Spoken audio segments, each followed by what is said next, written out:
के बारे में कौन नहीं जानता, सब लोग जानते हैं कि क्या होता है इसरो। इसरो का मतलब है इंडियन स्पेस रिसर्च ऑर्गेनाइजेशन। तो इसरो में क्या होता है आपको पता ही है कि जो हमारे देश के बड़े बड़े साइंटिस्ट हैं वो वहाँ पे काम करते हैं। अब कोई भी ऑर्गेनाइजेशन हो, अगर वहाँ पे कोई वर्कर्स हैं, काम करने वाले हैं, गवर्नमेंट के अंडर वो आता है, तो उसका मतलब है कि वहाँ पे हेल्थ केयर सेंटर्स भी होंगे, हेल्थ केयर सेंटर्स भी होंगे तो हेल्थ केयर प्रोफेशनल्स भी होंगे, जिसमें कि फार्मासिस्ट भी आता है। तो मैं आज आपको कंप्लीटली गाइड करूंगी कि इसरो फार्मासिस्ट के लिए आप किस तरीके से अप्लाई कर सकते हैं, क्या होता है कंप्लीट प्रोसीजर, और सारी चीजें आप जानते हैं या नहीं जानते हैं, कितना इजी होता है इसरो फार्मासिस्ट के लिए अप्लाई करना, सारी चीजें आज के इस वीडियो में मैं आपको क्लियरली समझाऊंगी।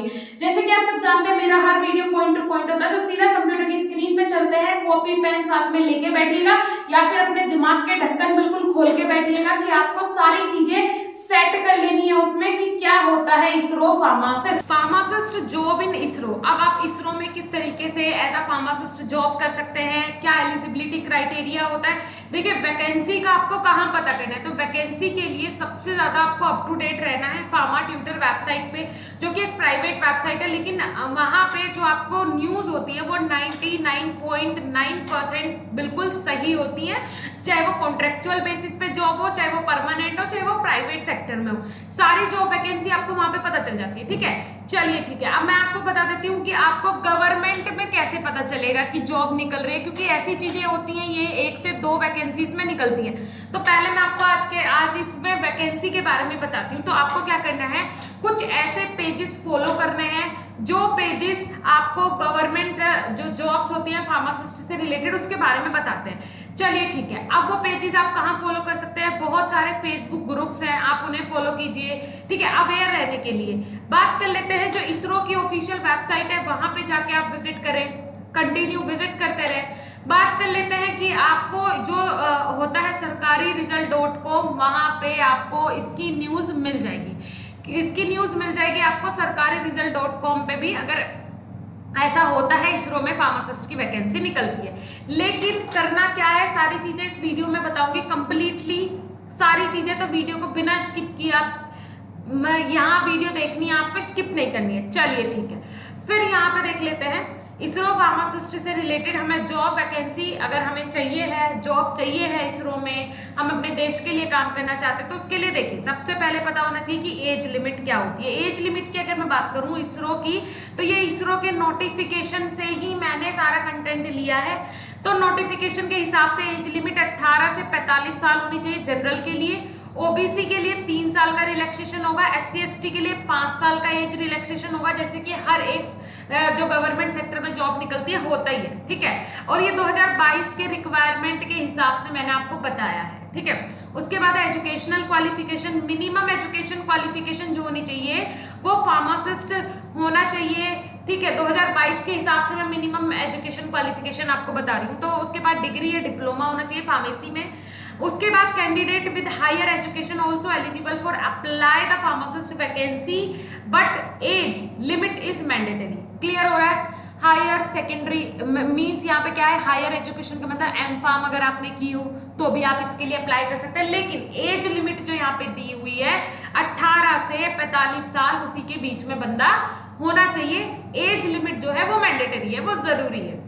ओके, क्लियर हो रहा है? नेक्स्ट है आपका सिलेक्शन प्रोसेस। अब what is a selection process? Selection process किस तरीके से आपका सिलेक्शन होगा, तो इसमें कॉम्पिटिटिव रिटन एग्जाम होता है, कॉम्पिटिटिव रिटन एग्जाम के थ्रू आपका इसमें सिलेक्शन होगा।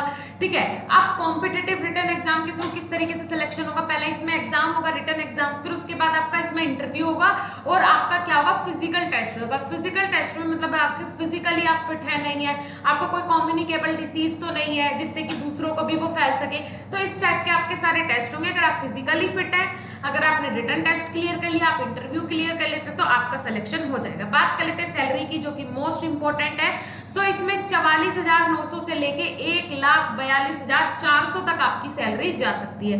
कहने का मतलब ये है आपका जो सैलरी है 45,000 से 1.5 लाख तक यहाँ पे सैलरी होती है इसरो फार्मासिस्ट की, और आपको मौका मिल जाएगा किसके लिए काम करने का, देश के लिए काम करने का, है ना, अपने साइंटिस्ट की सेवा करने का, जो कि हमारे देश के लिए इतना अच्छा काम करते हैं, है ना, तो उनकी सेवा करने का आपको मौका मिल जाएगा। तो काफी अच्छी जॉब अपॉर्चुनिटी है, काफी अच्छा अपॉर्चुनिटी है एज अ इसरो फार्मासिस्ट काम काम करने का। ठीक है, तो नेक्स्ट यहाँ पे बात कर लेते हैं।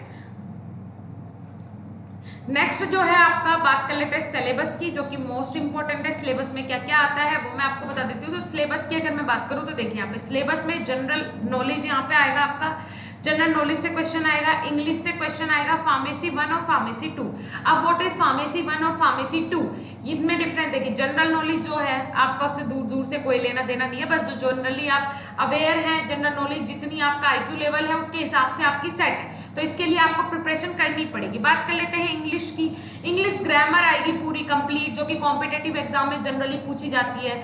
बात कर लेते हैं यहाँ पे फार्मेसी फर्स्ट और फार्मेसी सेकंड की। सो फार्मेसी फर्स्ट और फार्मेसी सेकंड में कौन कौन से सब्जेक्ट है ये मैं आपको बता देती हूँ, तो उससे आपको क्लियर हो जाएगा कि क्या क्या आपको पढ़ना है अगर आपका ड्रीम है इसरो में एज अ फार्मासिस्ट काम करने का। ठीक है, तो देखिए ये यहाँ पे फार्मेसी फर्स्ट के सब्जेक्ट्स हैं। इसमें फार्मास्यूटिकल केमिस्ट्री है, बायोकेमिस्ट्री है, ह्यूमन एनाटॉमी एंड फिजियोलॉजी है, फिजिकल हेल्थ एजुकेशन है और कम्युनिटी फार्मा है। क्लियर हो रहा है? फार्मेसी फर्स्ट और फार्मेसी सेकंड दो पार्ट में डिवाइड कर दिया है फार्मेसी को, दो ही इसके टेस्ट होंगे अलग अलग। तो इसमें से आपका जो टेस्ट होने वाला है फर्स्ट फार्मेसी फर्स्ट में आपका केमिस्ट्री आएगा, बायोकेमिस्ट्री आएगा, ह्यूमन एनाटॉमी एंड फिजियोलॉजी आएगा, फिजिकल हेल्थ एजुकेशन आएगा और कम्युनिटी फार्मा आएगा। ठीक है, अब बात कर लेते हैं फार्मेसी सेकंड की। सो फार्मेसी सेकंड में आपके कौन कौन से यहाँ पे आने वाले सब्जेक्ट हैं? यहाँ पे फार्माकोलॉजी और टॉक्सिकोलॉजी, जो कि मोस्ट इंपॉर्टेंट सब्जेक्ट है बेटा। उसके बाद pharmaceutical jurisprudence, it is also an important subject because इसमें सारे लॉज वगैरह आते हैं। फार्मास्यूटिकल जूरिस्प्रूडेंस की अगर मैं डी फार्म में बात करूँ तो अभी इसका नाम आ गया है एथिक्स एंड लॉ के नाम से अभी बच्चे पढ़ेंगे जो इस बार आएंगे सेकेंड ईयर में। उसके बाद बात कर लेते हैं थर्ड है drug store and inventor management. उसके बाद है हॉस्पिटल एंड क्लिनिकल फार्मेसी। तो ये कुछ सब्जेक्ट्स हैं जो कि आपके आ रहे हैं किसमें? फार्मेसी सेकंड में आ रहे हैं। क्लियर हो रहा है बेटा? सो ये सब्जेक्ट्स आपको पढ़ने हैं, ये सब्जेक्ट्स आपके सिलेबस में आते हैं। बाकी कोई भी इसरो फार्मासिस्ट से रिलेटेड अगर आपके मन में अभी भी कोई क्वेरी रह गई हो, कमेंट सेक्शन में कमेंट करना, उसका रिप्लाई आपको जरूर मिलेगा। साथ ही साथ अगर आप बी फार्म के स्टूडेंट हैं, इस टाइप के कॉम्पिटेटिव एग्जाम की प्रिपरेशन करना चाहते हैं, तो बहुत जरूरी है कि आपके पास जो स्किल्स हैं वो बहुत अच्छी होनी चाहिए। स्किल्स होनी चाहिए, साथ ही साथ नॉलेज बहुत अच्छी होनी चाहिए। समझ रहे हो आप? क्या होता है फार्मासिस्ट का जो एग्जाम होता है वो ज्यादा हार्ड नहीं आता है, डी फार्म लेवल का आता है। और आप तो वैसे भी बी फार्म वाले हो, लेकिन बी फार्म वाले होके भी कर क्या पाओगे जब आपको कुछ आता ही नहीं, आपको फार्माकोलॉजी की क्लासिफिकेशन नहीं आते हैं, आपको फार्मास्यूटिक्स में कुछ नहीं पता है, उसके बाद आपकी ह्यूमन एनाटॉमी एंड फिजियोलॉजी कमजोर है, एनालिसिस में कुछ नहीं पता है, तो फिर किस तरीके से आप ये कॉम्पिटेटिव एग्जाम क्लियर करोगे बेटा? इसे क्लियर करने के लिए जरूरी है स्किल्स पे काम करना, पहले दिन से पढ़ाई करना। अगर आप फर्स्ट सेम में है, सेकंड सेम में, थर्ड सेम में, अगर आपने सोच लिया मुझे गवर्नमेंट सेक्टर में ही जाना है, और ये तो बहुत छोटा है, फार्मासिस्ट, गवर्नमेंट फार्मासिस्ट बहुत इजी है। अगर आप ड्रीम रखते हैं अपना कि मुझे ड्रग इंस्पेक्टर बनना है, तो आप ये फार्मासिस्ट जैसे एग्जाम चुटकियों में क्लियर कर देंगे। साथ ही साथ घर बैठे हुए जीपेट आप क्लियर कर लेंगे, कोचिंग नहीं करनी पड़ेगी। अगर आप फर्स्ट डे से, फर्स्ट सेमेस्टर से अच्छे नोट्स बनाते हैं, अच्छी तरीके से पढ़ते हैं, बिकॉज आना इसी से है, बाहर से कुछ नहीं आना, आना वही है जो आप पढ़ चुके हैं 4 साल में, जो आप पढ़ेंगे 4 साल में, आना वही है। पहले दिन से परफेक्ट नोट्स बनाओ, क्योंकि आपके पूरे करियर का सवाल है। ठीक है, काफी सारे स्टूडेंट मैंने ऐसे देखे हैं, काफी सारे बच्चे ऐसे देखे हैं जो कि फर्स्ट से 12th तक काफी अच्छे थे पढ़ने में, यहाँ पे आके कॉलेज की हवा टाइप की लग जाती है, सीनियर्स बोलते हैं नोट्स बनाने से कुछ नहीं होगा। So that's not fair. Please आप अपने करियर के बारे में, फ्यूचर के बारे में सोचो, जीपैट के बारे में सोचो। एडमिशन ले, जिस दिन एडमिशन लो 1 महीने में दिमाग में जीपैट आना चाहिए। और जीपैट मैं कह के लिख के बोलती हूँ कि अगर आप अपने नोट्स फर्स्ट सेमेस्टर से बनाएंगे, जीपैट आप चुटकियों में निकाल देंगे। तो उसके लिए जरूरी है बेटा कि आप लोग फर्स्ट डे से नोट्स बनाओ, सारी प्रिपरेशन करो। सही गाइड का होना उसके लिए बहुत जरूरी है आपकी प्रिपरेशन के लिए। तो आप हमारी एप्लीकेशन बीएसपी फार्मेसी जाके विजिट कर सकते हो। 1st to 8th सेम सारा स्टडी मटेरियल हमारे पास अवेलेबल है। ज्यादा जानकारी के लिए दिए हुए नंबर से संपर्क करो। सुबह शाम डेली बेसिस पे हर कोर्स के अंदर लाइव क्लासेस हो रही हैं, तो ये आपके लिए बिग अपॉर्चुनिटी है। फटाफट जाके कोर्स को ज्वाइन कर सकते हो और ज्यादा जानकारी के लिए दिए हुए नंबर से संपर्क कर सकते हो।